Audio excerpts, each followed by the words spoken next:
쉬운 주제로 넘어가서 우리 이 크리스퍼 캐스9이라는 기술에 대해서 우리 바이오 업계에서는 어떻게 보고 있습니까? 우리나라부터 말씀해 주시면 김기정 변호사님, 이게 가치가 상당히 높다고 평가를 하나요? 어떻게? 패러다임을 바꾼 기술인 거잖아요. 기존에 아까 박사님 말씀 주셨듯이 기존의 유전자 교정으로는 굉장히 복잡하고 어떤 타겟이 새로 바뀔 때마다 새로운 유전자 가위를 설계해야 하고 이런 이제 거대한 노력이 있었다고 하면 지금은 그 가이드 RNA만 설계를 잘 하면 어떤 것이든 쉽게 손쉽게 다시 재적용할 수 있는 그런 패러다임을 바꾼 기술에 해당하거든요. 전 분야에 걸쳐서 이 크리스퍼 캐스9이라는 기술 자체가 활용될 수 있는 그 가능성은 무궁무진하고 실제 그래서 어떻게 가치를 함부로 평가할 수 없을 정도라고 생각합니다.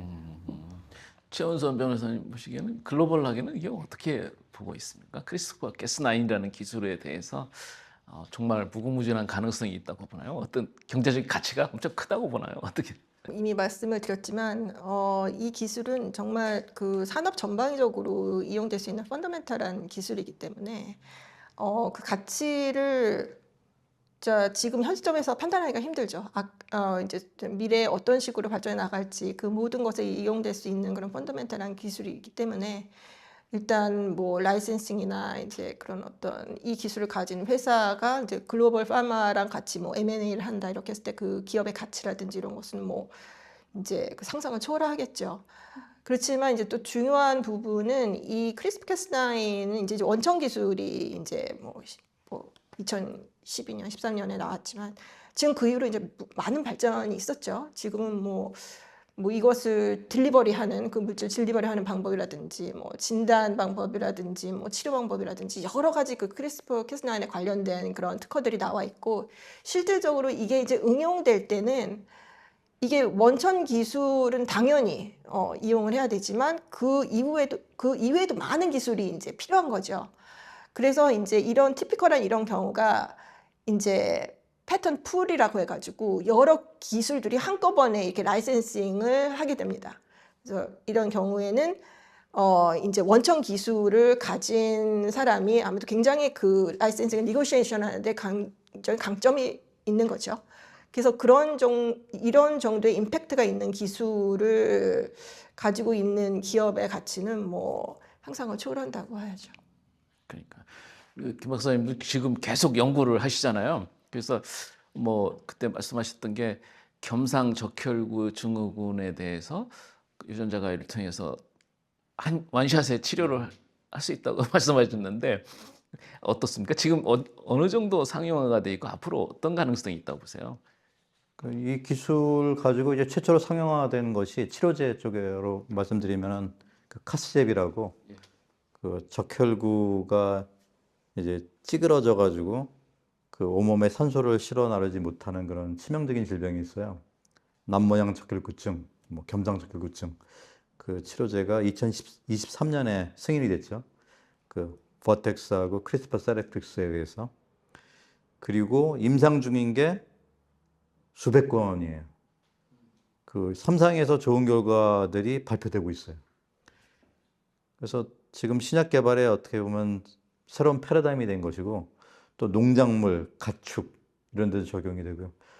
이종장기 이식에 사용되는 돼지 이런 걸 만드는 데 사용이 되고 그래서 뭐 다양한 분야에 활용되고 있는데 아쉬운 것은 우리가 사실 원천 특허를 미국에서 다투고 있고 또 미국을 제외한 나라에서는 우리가 선출원자이니까 또 상당히 유리한 상황이고 또 2013년에 출원한 그 크리스퍼 캐스9 RNP라는 그 캐스9 단백질과 가이드 RNA를 섞어서 이제 세포에 전달하는 그것은 툴젠이 100% 단독 그 소유하고 있거든요. 왜냐하면 2013년에 출원해가지고 그때는 선발명주의도 아니고 선출원주의 원칙이 적용돼가지고 툴젠이 단독으로 소유하고 있고 이 기술이 뭐 그 이종장기용 돼지에도 만들어졌고 사용됐고 카스제비도 사용됐고 그래서 그 특허권을 우리가 확보하고 있는데 문제는 단 한 건도 우리가 실용화를 못하고 있어요. 전 세계적으로 임상을 수백 건 하고 있다 그러지만 우리가 임상 직접 하고 있는 건 제로고 뭐 농작물도 사실 성과가 있어요. 뭐 가뭄 내성 고추도 만들고 다양하게 했는데 재배를 못해요, 한국에서. 그 LMO법에 의해서 우리나라만 여전히 이 유전자 가위로 만든 것을 GMO 규제를 하기 때문에 뭐 전혀 상용화는 못하고 있는 거죠. 그래서 원천 기술은 우리가 개발을 했고 전 세계가 우리 기술을 이용해서 다양한 제품, 서비스를 개발하고 있는데 막상 우리는 그냥 특허권만 가지고 있는 이런 아이러니한 상황인데 굉장히 아쉬운 거죠. 그 외국과 한국 정책 당국자들의 인식 차이가 어떤 게 있는 거예요, 그러면? 그 LMO법 개정 같은 경우는 이제 법 개정이 필요한 상황이고요. 임상 같은 경우는 이제 식약처 규제 상황이죠. 예. 근데 규제 명분이 있을까요? 왜 안 된다? 외국에서는 되는데 왜 한국은 안 되냐? 그러면 그래서 저도 좀 궁금한 상황입니다. 어떻게 보세요, 우리 김기정 변호사님 그런 게? 그 규제 부분은 사실은 그 어떤 정부 당국, 뭐 지재권 문제를 벗어난 문제이기 때문에 제가 장 전문가는 아니지만 레귤레이션이라는 부분은 나라마다 정책이 굉장히 다르고 얼마나 오픈된 마인드로 그 기술에 대해서 우리나라의 산업을 발전시키겠다라는 강력한 의지가 있지 않은 이상 허가에 대한 그 허들은 나라에서 잘 도와주셔야 하는 부분인 것 같습니다. 네.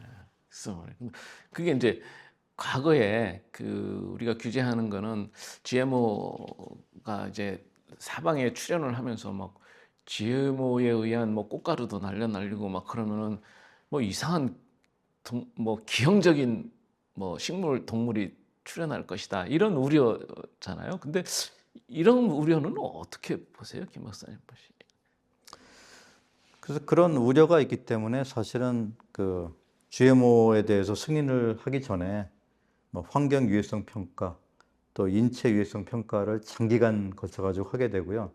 거의 10년 그리고 한 2천억이 소요가 된대요. 그런 과정을 통과한 것이 이제 승인이 돼서 재배가 되는 건데 그 사실은 그래서 GMO로 규제가 되면은 뭐 전혀 작은 기업들, 국내 기업들은 제품을 개발할 수가 없죠. 그런 장기간 동안에 2천억을 쓸 수가 없잖아요.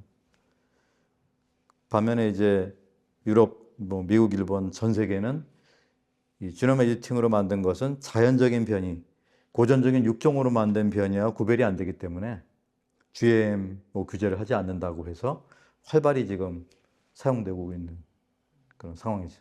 예를 들어 유럽 같은 데서 규제를 안 하는 거는 그걸 다시 어떻게 유럽이 사실은 규제를 엄격하게 했죠, GMO에 대해서. 그런데 이 지노 에디팅에 대해서는 GMO와 다르다. 외부 유전자가 들어가 있지 않으면 자연적인 변이와 구별할 수 없다. 그래서 GMO 규제에서 제외한다라고 유럽 EU 집행부에서도 선언을 했고 그래서 그런 입법화 조치가 진행되고 있는 걸 알고 있고요. 유럽이 문을 개방을 하면 사실 유럽이 제일 보수적이거든요. 근데 유럽이 문을 개방했는데 한국이 도개청청 이제 GMO 규제를 하겠다는 상황이거든요. 그러니까 결국은 이제 이 지노 에디팅 유전자 교정이라는 거는 외부의 DNA를 들어와서 이렇게 믹스하는 게 아니라 그 내적인 그 결손 그 유전자를 교정하는 거기 때문에 그렇게 뭐 이상한 결과는 나타나지 않을 것이다. 뭐 그런 얘기인가요? 예, 그렇게 이제 각국 정부들이 판단을 하고 있고 규제의 그 패러다임이 바뀌고 있는 거죠.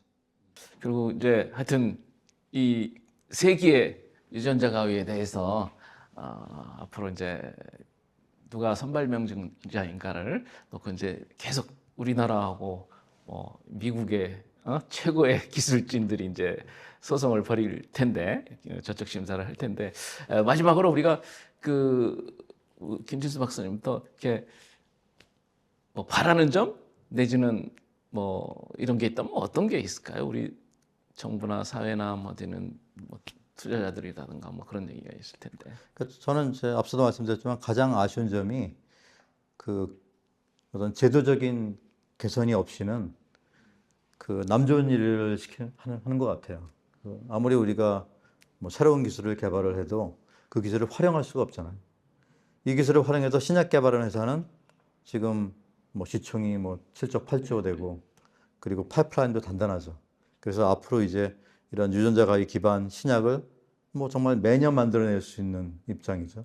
반면에 우리는 어떻게 보면 이제 그런 일을 해야 되는데, 예, 여러 가지 이제 그 제약이 있기 때문에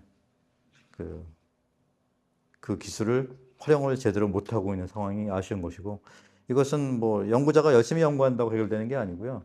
그 법과 제도가 바뀌어야 되는데, 결국 법을 바꾸면 국회에서 해야 되는 거고, 또 정부가 관심 갖고 제도 개혁을 해야 되는 것이고, 예, 그런 상황입니다. 그런데 그런 제도 개혁도 사실은 시민들이 관심이 있어야 이게 변화가 있는 거잖아요.